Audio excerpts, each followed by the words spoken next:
سلام اس پر کہ اسرار محبت جس نے سمجھائے، سلام اس پر کہ جس نے زخم کھا کر پھول برسائے۔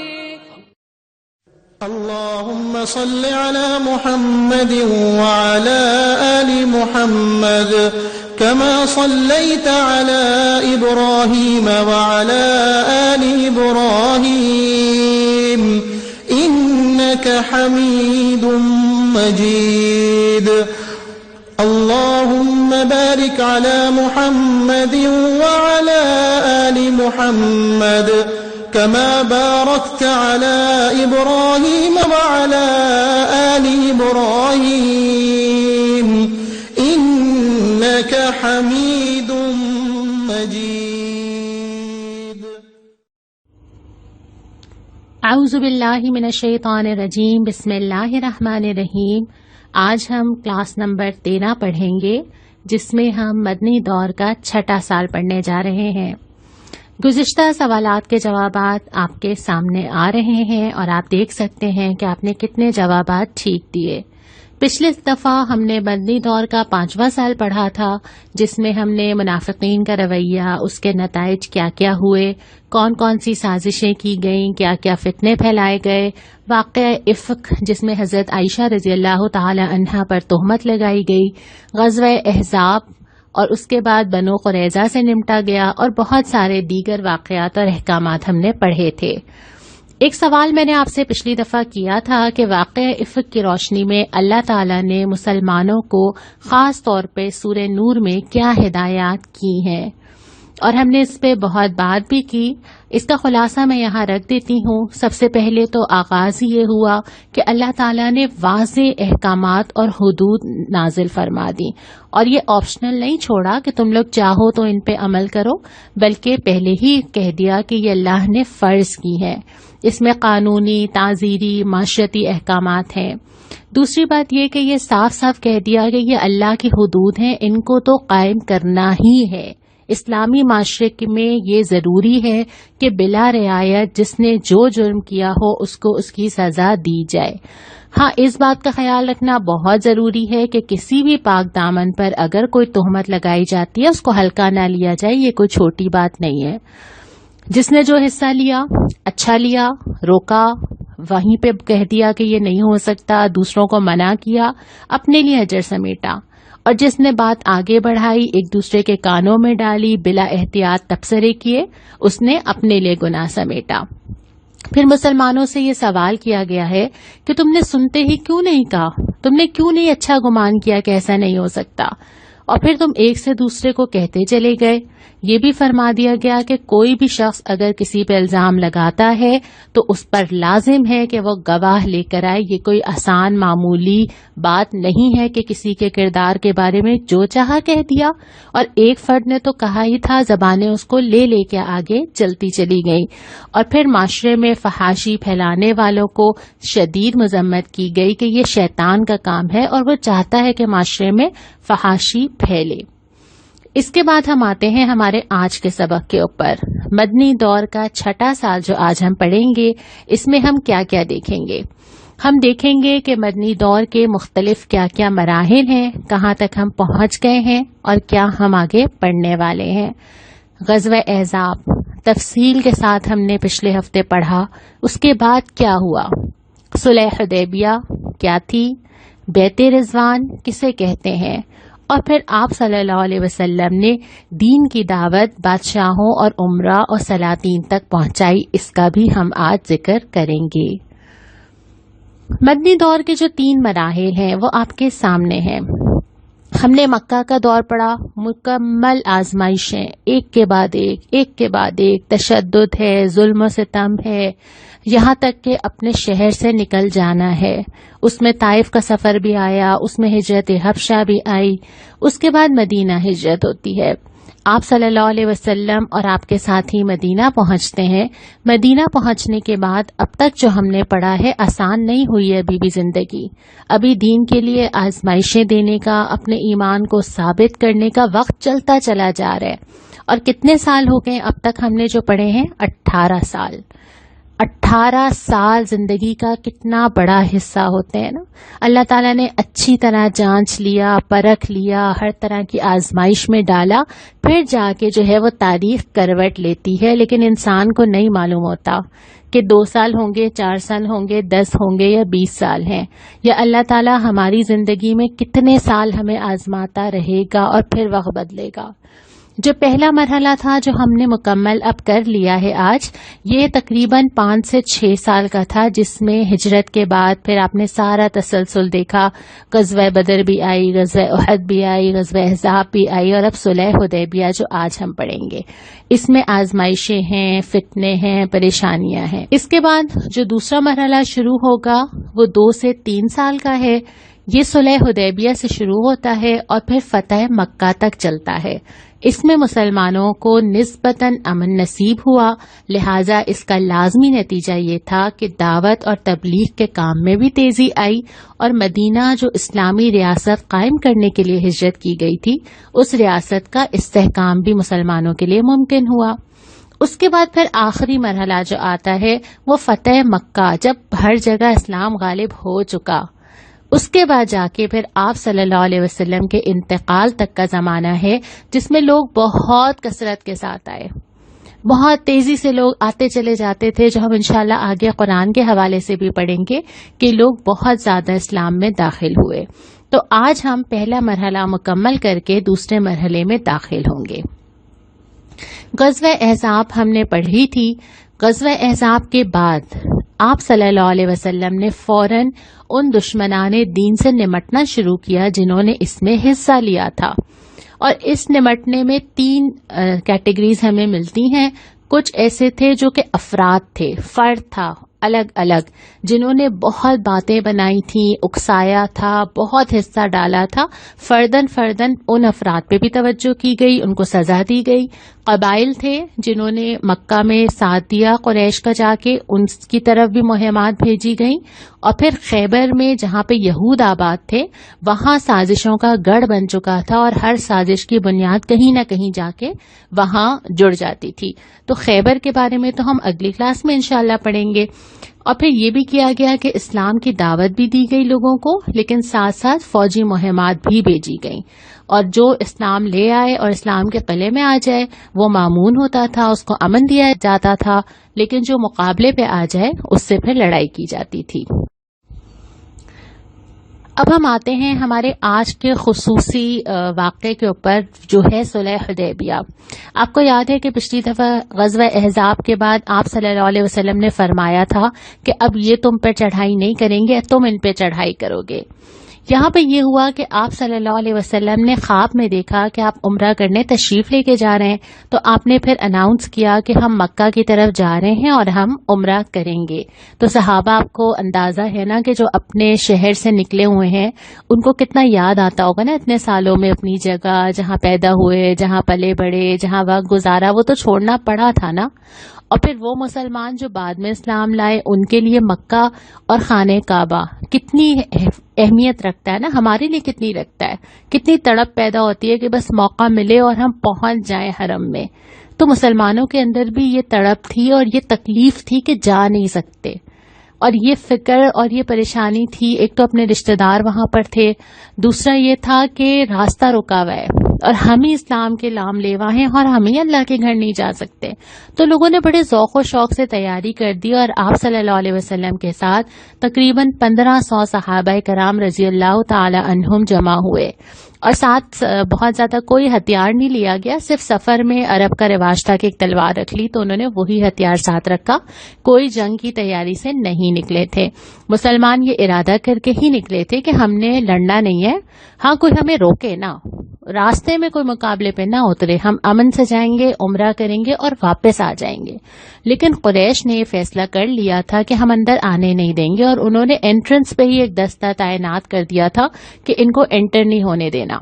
آپ صلی اللہ علیہ وسلم کو جب یہ معلوم ہوا تو آپ نے راستہ تبدیل کر دیا، اور پھر آپ ایک چکر کاٹ کے حدیبیہ کے مقام پر پہنچے. حدیبیہ میں قیام کیا گیا، پڑاؤ ڈالا گیا.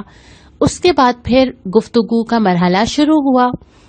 آپ صلی اللہ علیہ وسلم نے حضرت عثمان رضی اللہ تعالی عنہ، اور ان کو اس وجہ سے کہ ان کے روابط تھے تو یہ امید تھی کہ ان کے ساتھ معاملہ تھوڑا ہلکا رکھا جائے گا، حضرت عثمان کے ذریعے پیغام بھیجا کہ آپ جا کے قریش کو بتا دیجئے کہ ہمارا کوئی ارادہ نہیں ہے، ہم لڑنا نہیں چاہتے، صرف عمرہ کریں گے اور واپس چلے جائیں گے، اور ان کو اسلام کی دعوت بھی دیجیے، اور مسلمان جو مکہ میں رہ گئے ان سے کہیے کہ انشاءاللہ فتح قریب ہے، انشاءاللہ مکہ میں دین غالب ہوگا۔ حضرت عثمان جاتے ہیں، پیغام دیتے ہیں۔ انٹرسٹنگ بات یہ ہے کہ قریش نے کہا کہ آپ تو آ گئے نا، اچھا آپ طواف کر لیں۔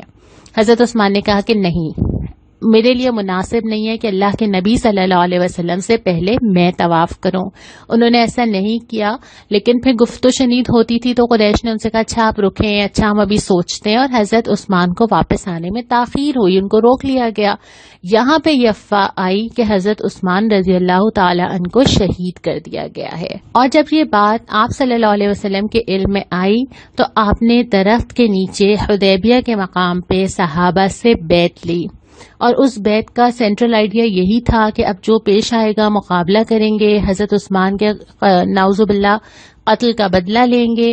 تو یہاں پہ اور آپ صلی اللہ علیہ وسلم نے حضرت عثمان کے ریپریزنٹیشن کے طور پہ اپنا ہاتھ پیش کیا کہ جیسے یہ عثمان کا ہاتھ ہے، اور صحابہ نے اس کے اوپر ہاتھ رکھا، اور اس کے بعد یہ بیعت لی۔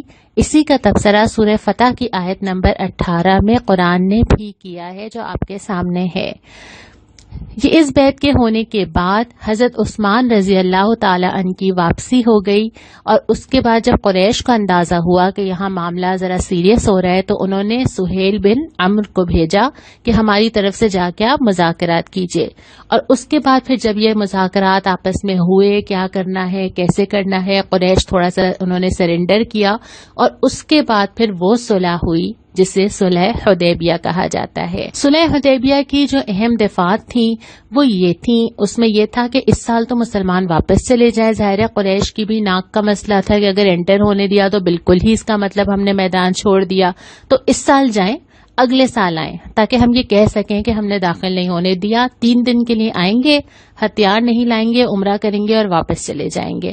دوسری یہ تھی کہ 10 سال تک آپس میں کوئی جنگ نہیں کی جائے گی، جان و مال کی حفاظت ہوگی۔ پھر یہ تھا کہ اگر کوئی مکہ سے مدینہ آئے گا اس کو مطلب اسلام لا کے یا پناہ کے لیے تو اس کو واپس کیا جائے گا، لیکن اگر مدینہ سے کوئی مکہ آئے گا تو اس کو واپس نہیں کیا جائے گا، یہ 1 وے شرط تھی۔ پھر یہ تھا کہ عرب قبائل جس کا ساتھ دینا چاہیں، جو مسلمانوں کا ساتھ دینا چاہیں گے آئندہ عرصے میں وہ دے سکتے ہیں، اور جو قریش کا دینا چاہیں گے وہ دے سکتے ہیں، ان کو آزادی ہوگی، اور مکہ اور مدینہ کے درمیان آمد و رفت پہ پابندی نہیں رکھی جائے گی۔ اب جب یہ صلح حدیبیہ ہوئی تو جب مسلمانوں کے علم میں آیا کہ اب تو ہمیں واپس جانا ہے، بڑی امیدوں سے نکلے تھے، احرام باندھا تھا، عمرہ کرنا تھا، کتنی دل پہ چوٹ پڑی ہوگی نا، ہمیں تو کسی کا ویزا نہ لگے، ہم نے ارادہ کیا ہو، کوئی بھی وجہ ہو، ابھی ان حالات میں جن لوگوں نے جانا تھا اور ویزے لیے ہوئے تھے لیکن فلائٹس کینسل ہوئیں، جو لوگ کسی بھی وجہ سے نہیں جاتے، جب آپ کوئی فیلنگ ہوتی ہے بلاوا نہیں تھا شاید، قسمت میں نہیں ہے شاید، دل کی کیسی کیفیت ہوتی ہے، اور وہ تو پورا مدینہ سے احرام پہن کے سفر کر کے مکہ تک پہنچے تھے، شدید رنج کا عالم تھا، اتنے اداس ہوئے کہ واپس چلے جائیں، بغیر طواف کے واپس چلے جائیں، ظاہر دل پہ بہت چوٹ لگی۔ اس کے بعد یہ تھا کہ کیوں مانیں ان کی بات، لڑ کے داخل ہو جائیں، کیوں دبیں، کیوں صلح کریں، ایک یہ والی فیلنگ تھی نا کہ اچھا ہم تو دب کے واپس جا رہے ہیں۔ اور اسی وجہ سے جب یہ آپ صلی اللہ علیہ وسلم نے فرمایا بھی نا کہ احرام کھولنا ہوگا تو صحابہ نے تاخیر کی، ایک شوق کی سی کیفیت تھی۔ تو اس کے بعد حضرت ام سلمہ رضی اللہ تعالی عنہا جو اس سفر میں ساتھ تھی، انہوں نے آپ صلی اللہ علیہ وسلم کو مشورہ دیا کہ آپ احرام کھولیے، سب لوگ خود ہی فالو کریں گے، اور پھر یہی ہوا، لیکن ظاہر ہے لوگ رنجیدہ تھے۔ اچھا اس وقت جب یہ غم کا عالم تھا، قرآن نے تبصرہ کیا انا فتحنا لک فتحا مبینا، ہم نے آپ کو کھلی فتح عطا کر دی ہے۔ کیسی فتح؟ اگر ہم ان حالات میں ہوتے، اتنے کوشچنز ہوتے، اتنی الجھنیں ہوتی کہ کیوں بھائی، کس لیے، ہمیں تو فتح نظر نہیں آ رہی، یہ تو ہم سرنڈر کر چکے۔ انسانی آنکھ جو دیکھتی ہے حقیقت اس سے بہت ڈفرینٹ ہوتی ہے۔ ابھی تک ہم جتنی سیرت پڑھتے چلے جا رہے ہیں، جو واقعات ہم نے دیکھے، غزوہ احد میں کیا ہوا، لیکن اسلام کیا سکھانا چاہتا تھا اور بعد میں اب ہم ریئلائز کر کے کیا نتیجہ نکالتے ہیں اس کا. اسی طرح صلح حدیبیہ میں اس وقت کیا ہوا، اب ہم کہتے ہیں کہ اچھا اس کا یہ حاصل ہوا. تو جو زندگی میں چل رہا ہوتا ہے نا، اس میں اللہ تعالیٰ نے کیا پلس رکھا ہے، کیا فائدے رکھے ہیں، کیا آزمائشیں رکھی ہیں، کیا چیز بہتر ہونے والی ہے، انسان کی محدود آنکھ اس کو جان نہیں سکتی. تو اللہ تعالیٰ نے یہی تبصرہ کیا کہ ہم نے آپ کو کھلی ہوئی فتح عطا کی. اب میں یہ کام آپ کے اوپر چھوڑتی ہوں. صلح حدیبیہ فتح کیسے تھی؟ آپ سورہ فتح کا مکمل مطالعہ کیجئے، بہت بڑی صورت نہیں ہے. اس کا ترجمہ پڑھیے، ان حالات کو ذہن میں رکھیے اور پھر مجھے بتائیے کہ یہ کھلی فتح کیسے تھی.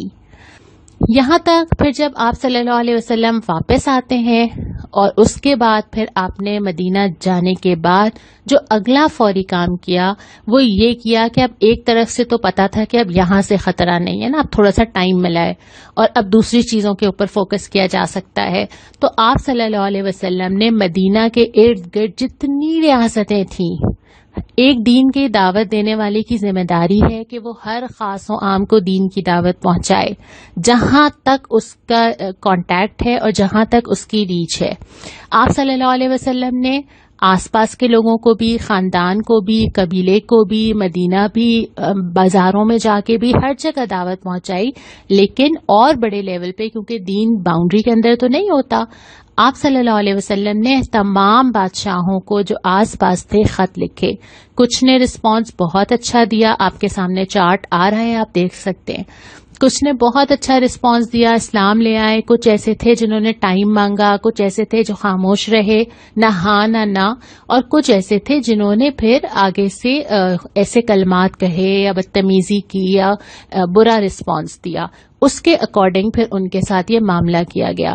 یہ بات سمجھنا بہت ضروری ہے کہ جب اسلام غالب ہوتا ہے، اور اسلام غالب ہونے کے لیے ہی ہے، اس کے بعد اسلام سرنڈر نہیں کرتا.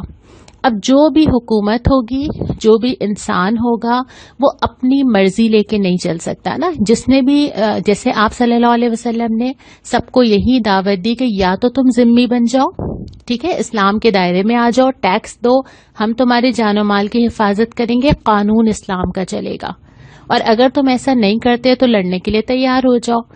چونکہ اللہ تعالیٰ نے قرآن میں بالکل کلیئر کٹ احکامات نازل کر دیے ہیں، تو اپنی مرضی ہر شخص کو اور ہر حکومت کو سرنڈر کر کے اسلام کی ماننی ہوگی، یہ لازمی ہے. اور یہ پوری سیرت جو ہے نا وہ یہی سکھاتی ہے. پرسنل لائف میں تو دین ہر ایک قائم کرتا، اپنے اپنے شہر میں رہتا، نہ کوئی کہہ رہا تھا کچھ، نہ کوئی پرابلم تھی.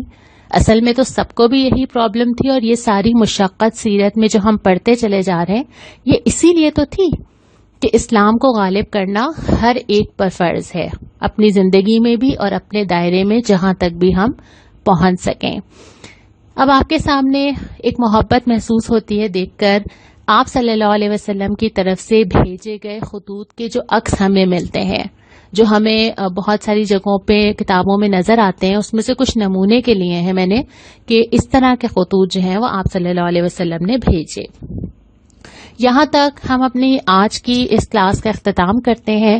اگلی دفعہ انشاءاللہ تعالی ہم مدنی دور کے دوسرے مرحلے میں داخل ہوں گے، اور اب ہم پڑھیں گے کہ اسلام نے ایک نئی کروٹ کیسے لی. السلام علیکم ورحمۃ اللہ. اس پر کہ جس کے نام لے باہر زمانے میں بڑھا دیتے ہیں ٹکڑا سرفروشی کے فسانے میں.